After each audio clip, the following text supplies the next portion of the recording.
All right, what's up, y'all? This is Ronin the Ghost here for another video. This time, we're going to talk about the 49ers free agency. But before we do that, drop a like and subscribe. Come on, let's get it jumping.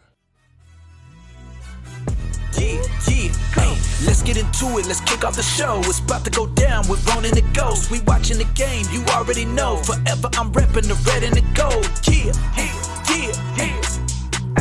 Ronin the Ghost. First free agent we're going to talk about is Javon Hargrave. Now, Javon Hargrave, he's been there. This is second year here. Gave him a 4-year, $84 million contract, I believe it was. Now, his first year, it was a pretty decent year. He had an overall grade of 73 and a pass rushing grade of 87. But as a run defender, his grade was about a 49. So, we needed that to step up. I don't believe he was expected to be more of a run stopper anyway. I think over the course of his entire career, he's been primarily a pass rusher. But this year, it was kind of more of the same before the injury. It was his pass rushing grade was about 73. So it seems like the 49ers are going to look to kind of solidify the interior of the defensive line. And it's needed. It's definitely needed. It's definitely needed to be upgraded for a couple years now. The run defense has been subpar. So I don't think he's a free agent. They should try to re-sign. It looks like they're not going to. They restructured his contract to make it easier to cut him at the end of the year. So I think that's going to be done. Javon Hargrave, we should be out on re-signing him. First free agent we're going to talk about. Man, that's one of my favorite corners right there. I would love for us to be able to find a way to keep him. He's come out and talked about this being a traumatic place now because he's been through a rough year with the loss of his daughter and everything. And then it was kind of a down year with the injuries. So this year is not even comparable to his previous 2 years. All-pro player, great defender, great in coverage. I think his coverage grade was about a 78. His overall corner grade was about an 83 last year. So he's been solid. So if there's a way to get him to stay, I would like for us to explore getting him to stay. If not, I understand why, because of what's happened to him over the course of this year. I mean, they probably they just want a fresh start somewhere, him and his family. So I get it. So if you can keep him, keep him. If not, Huff. Man, I love Huff. Huff is a great safety. He's more of a box safety, but he's a great safety. And even though he's a box safety, the defense looks so much better when he's on the field and healthy. His issue has been being healthy. But the last couple of years, he's been great, not including this year. This year, he's had so many injuries, he hasn't been able to stay on the field. But when he did get on the field, the secondary took a major boost.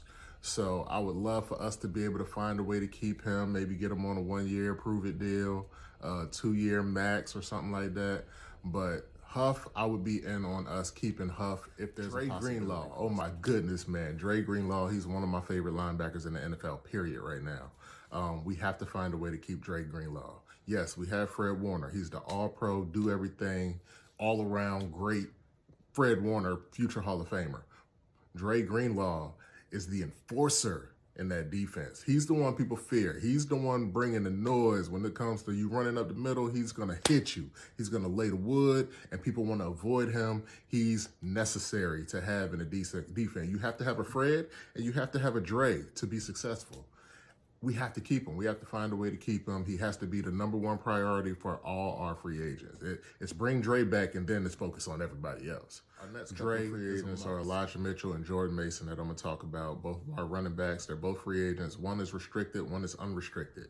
Elijah Mitchell is the one that's an unrestricted free agent. There's no way you can put a tender on him or anything. He hasn't had a lot of success since his rookie year. That was when he rushed for about 900 yards. But ever since then, he's been getting pushed by Jordan Mason. He's been pushed the last couple of years. I think Jordan matched him in rushing yards the last couple of years as well. Jordan Mason, he had his little breakout year. It was kind of a breakout year for him this year until the injury. He rushed for about 780 yards, 3 touchdowns. He rushed for 3 touchdowns. But he did have a couple of fumbles. I know all the fans remember those couple of fumbles in a couple of games that we were driving to win, possibly. But I think he's worth trying to keep. I think we should put a 2nd-round tender on him, Jordan Mason, that is. And if someone comes after him for that, they can give us a 2nd-round pick. He's an undrafted free agent, so consider him flipped. he's completely flipped. If he goes for a second round pick, we'll take that. But I would like for us to try to keep him if he doesn't go for that. You know, get another year with him, maybe 2, and back up, see what happens. We usually like to keep one vet, one young guy. The vets that are out there, I'm thinking Taylor Heineke and Jacoby Brissett will be probably some of the best backups. You know, they can come in and win you a couple of games if they need to. You know, young guys will look to them for teaching and tutelage, and even Brock Purdy can look at them for teaching and tutelage. If you go back and check my last video, my mock draft, there was a QB that I thought we should take around the 5th round. So I think we should take a vet, get him in there, have him teaching, learning, and get this thing going. Taylor Heineke and Jacoby Brissett, both, they're capable of getting us wins. Veteran defensive tackle to come in there and solidify that run defense. We have Sebastian Joseph Day out there. We have Mike Hoyt. Sebastian Joseph Day, if you remember, he came to the 49ers last year towards the end of the season and was there for the playoff run. I don't think he had enough time to be in there in that system. I think if we go in there and get him this summer and let him work the entire summer with Chris Kurt on the D-line and with Robert Saleh now, I think he can be a very solid run defender for us. I think his run defense grade last year was about a 77 or 78 or something like that.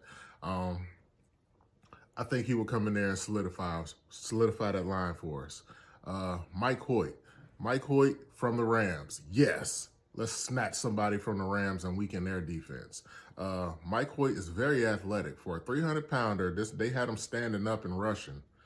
But I think he would definitely be a benefit on that defensive line. We know he has the athleticism. He might even become a great pass rusher from the interior. The Rams didn't use him on the interior much, even though he's a defensive tackle. He's about 300-something pounds, 310 or something like that, but he's very athletic. He even played in coverage. So that gives you some different things you can do. Targets. We got Ryan Kelly, Daniel Brunskill. Ryan Kelly, he's been solid throughout his entire career. He's a vet. At this point, he's probably looking to just chase a ring.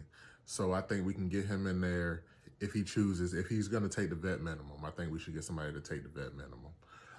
Also, there's Daniel Brunskill. He's a former 49er. You know, some of his best years were with the 49ers. Some of his best years were in pass protection, which is what we need, especially at the center position, because Jake Brendel is not getting it done. He is just not. He's giving up too much interior pressure, and that's the worst pressure for a quarterback. You can't have anybody in your face when you're trying to make the throws. I think we should pursue one of those two, bring him in, and also draft a guy. Draft a young guy, get him to learn the system. I think we have one of the best offensive line coaches in the league, so I think get the right guy in there. I think there's a couple of corners out there, a couple of vets that are going to be out there ring chasing at this point, so I think we can go and add some cornerback depth in the free agency market. You have Mike Hilton, you have Stephon Gilmore. I think that's two people that will kind of fit into what we do in the secondary. Stephon Gilmore, he's the vet. He's been a top corner in his prime for, I don't know, for a period of about probably 5 or 6 years. He was the top corner out there. And even now, he's still a very decent, formidable corner. He's played a lot in the slot with the Vikings. And then Mike Hilton also played a lot in the slot with the Bengals. He's also a vet, ring chasing, should be ring chasing at this point. He plays the run very well. He had a grade of about a 92, 91, 92, playing the run from the slot position. So I think he can slot right in there. Keeping it going, you know it ain't over. Football fanatic and a former soldier, Ronin the Ghost, and we about to show you the greatest show. Thought that I told you, ayy, yeah. Ronin the Ghost. Till next time.